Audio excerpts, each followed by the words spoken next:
What's going on, everybody? Let's talk a little bit about rod selection. There's a point in all of our lives and our careers where we really struggle with rod selection, selecting the correct rod for the application that we're using. And I'm going to give you guys some things to think about next time you're trying to select the correct rod for what you're doing. Number one goal, guys, and I want everybody to listen really close to this, because this is where a lot of us fail when it comes to rod selection. Is there, guys, there is only one person on earth that can swing a club like Tiger Woods, and that's him. So if we try to emulate a swing or use the same type of clubs as golfer as Tiger Woods, that'll never work. Another one, Kevin Van Dam. That man can throw a 10XD for 8 hours a day on a 7'11" rod, and it won't faze him.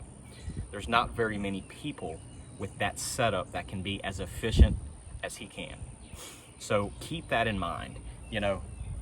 Just because your fishing partner, or if you're a high school angler, just because your dad likes to flip with a 7'11" heavy rod, doesn't necessarily mean that that's going to be the correct rod for you. We're all different in everything that we do. We have different feels, we have different techniques, our casting angles are different, and God made us in all different types of shapes and sizes, so we're not going to all be comfortable with the exact same rod for every application. Big key right there is don't listen to necessarily other people's opinion. You need to fish what makes you comfortable. When you select the correct rod for the application, your casts, your retrieves, your hook sets will feel seamless, effortless. You can be very accurate. You're not fatigued throughout the day with the rod that you're choosing. That is the number one key, is making sure that it feels comfortable, effortless, and seamless into your hand. Now, most people have a certain size range or length range on a rod that fits their style, that they're most comfortable with. Guys, I'm only 5'9". I don't have extremely long arms. It is very rare that you will ever see a rod in my hand that's not between a 7 foot and a 7'4". Rarely. If I'm deep cranking, I will go up to like a 7'6", but you're not going to see us be a 7'6" or above rod in my hand, because that would cause fatigue. The rod actually has more leverage than I do, and you always want to keep complete control in the rod that you have in your hand without getting fatigued at the end of the day or throughout the day, and still maintain the accuracy that you need. So my first tip to you guys is find that rod selection or that rod length range that's going to best suit you. And that 7 foot to 7'4" is probably most of us out there comfort zone. Some guys that are very tall, long arms, you're going to see guys like that stay between like a 7'4" and a 7'11". And you're going to see, of course, young anglers, high school anglers, and guys that are very short arms. You'll actually see them go from like a 6'10" to a 7'1". First key is find that comfort range that fits you best, and that's going to make you feel more comfortable, make you become more accurate, and you're just going to feel more comfortable on the water. You're going to get more casts in, you're going to be more accurate, and you're going to be more efficient on the water. But like I said, mine's 7 foot to a 7'4". I rarely will get out of that. Rarely will we get out of that range. A few things to look at when you're casting a bait, or a few things to feel for when you might tell yourself, I might need to make a change. First off is, are you really feeling the weight of the bait? If you're making casts and the bait is starting to feel really heavy on you, for instance, I like to throw a bigger lipless bait. It's the Roku Shad 75. It's heavy. If I tried to throw this like on a 7'1", which I've tried before, the bait felt really heavy, and you find yourself almost overshooting your targets. That's when you know you need to go to a little bit longer rod length in your approach. So I go up to this 7.3 medium heavy fast by St Croix, the Victory rod that you guys see me fish a lot.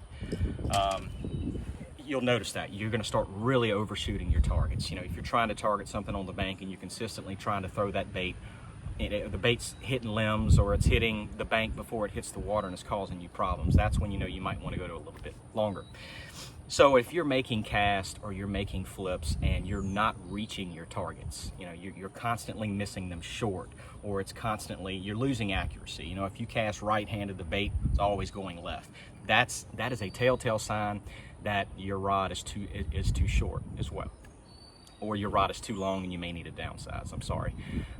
So finding that comfort zone in the middle where you can be accurate, you can put that bait where you want it every single time. And I can sit here and tell you, and I will tell you some of my most comfortable setups, but really comfort level is up to you guys. And another really key part that you really need to pay attention to when getting very comfortable and accurate with your casts is pay attention to line size diameters. Find a brand that you're very comfortable with, and you can get comfortable with their pound test sizes. For instance, I fish a lot of Seaguar. You know, I'm not affiliated with them, but I'm very comfortable. I'm very familiar with their line size diameters, and I'm gonna give you guys an example. Say Sunline is another one. Seaguar, Sunline, fluorocarbon. Line size diameters are different between those two brands. So, for instance, like the Sunline shooter, a lot of people use, the line size diameters in those is actually a little bit smaller than Seaguar. So, you know, if I was flipping 17-pound Seaguar and I switched over to Sunline, I may be in there and may be closer to the 20-pound test range and in the Sunline. So really pay attention to your line size diameters. Try not to jump from one brand to another because they're gonna act differently. The line sizes are gonna be a little bit different. So that could make a really big impact on your cast and how your castability, your hook sets, everything throughout the day. So like, you know, flipping, for instance, for me, you know, my comfort zone is that 7.3 MHF Victory by St Croix Rods, one of the most versatile rods on the planet, guys. I told you I live from a 7-foot 7.1 to a 7.4, and I can probably utilize half the things that I do throughout a day on this singular rod right here. I will never go any, you know, smaller than 15-pound flipping. I'll typically stay either 15 or 17, or braid, of course. You know, that's the only time I'd go more than that. But 15 to 17, the line is very strong. And just remember too, guys, you know, why would you go smaller in diameter, you know, on a flipping rod? When you go smaller in diameter, I'm typically going to do that if I'm flipping really tight cover, or maybe not necessarily real thick cover, but I'm flipping really tight. The smaller diameter your line is, the more accurate you're going to be, the better castability your bait and rod's going to have. You're not going to backlash as much. You can feel yourself, you know, the lines coming off the spool much more effortlessly. So whenever you make a cast, it's coming out, it feels good. Now you're going to lose a little bit of pound test, but again, if you trust the line that you use, 15 is not too small. I actually will use 15 a lot. 15 or 17. Now, if you're a Sunline guy, you know, that could be, you know, 20 to 22 as well. But again, pay attention to the line size and the diameter. That's going to make a big difference. And every rod has a power and a tip, especially with St. Croix in that Victory series. They have one that's going to fit every need that you have for every application. And you know, I typically, when I'm flipping or I'm throwing a big square bill and something around a lot of cover, I'll stay with kind of a medium heavy range, and I like an extra fast tip. That's the end of the rod. That's really going to give you good hook point penetration. It's going to cause you to get a lot of tip speed if you want to skip a bait, and you can be very, very accurate with it. That's one of my comfort zones, because this one right here is two of my favorite things to do this time of the year in the springtime is to flip that D-bomb right there and to throw that big Aruku shad by Spro lipless on. You know, I can do it. I can flip this. I'll flip a jig. I'll throw a swim jig, a chatterbait, buzz bait, frog, all on this rod right here. But making sure you find that comfort zone, that where you feel comfortable, pay attention to your line size diameters and understand the powers in the rod and the tip, how that makes a difference in your accuracy and your tip speed. So like, for instance, guys, you're going up into heavier rods. There's a lot of people who tend to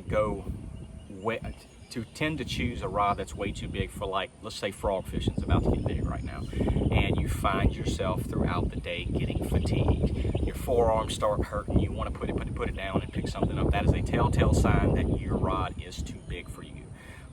Downsize, get something smaller diameter, guys. You don't need a 7-foot, You know, I do not throw a frog on a 7-11 super heavy like a broomstick. You know, if I threw a rod that long, I would get fatigued throughout the day. I'll stick with like a 7-4 heavy power with a fast tip. That way I can be very accurate. And that 7-4 heavy fast by Victory 2 by the St Croix rods is very small diameter, super light, does not cause fatigue. But guys, I hope this helps you a little bit for some things to think about next time you're selecting a rod, or the next time where you just all of a sudden you can't be very accurate with a bait and you can't figure out why. Think about those things. And I can promise you guys, once you narrow it down to that size that you're comfortable with, then you can start playing with the sizes or the powers, the tips of the rods, and then you start thinking about, you know, the diameter of line that you're choosing to use. But guys, I hope this helped. The brand new Victory rod just came out by St. Croix. Look them up. Again, 7 foot to 7.4 is my comfort zone, but I can promise you St. Croix makes a rod length and power that is going to fit you for everything that you need. But guys, I hope this helps. This is the springtime. This is the time of the year we're catching giant fish. So guys, I hope this helps. I want to see pictures of your big fish. And any questions, guys, shoot me a message. I'll be more than happy to answer it. And until then, we'll see you guys next time. Dream big and good luck out there on the water. See you guys later.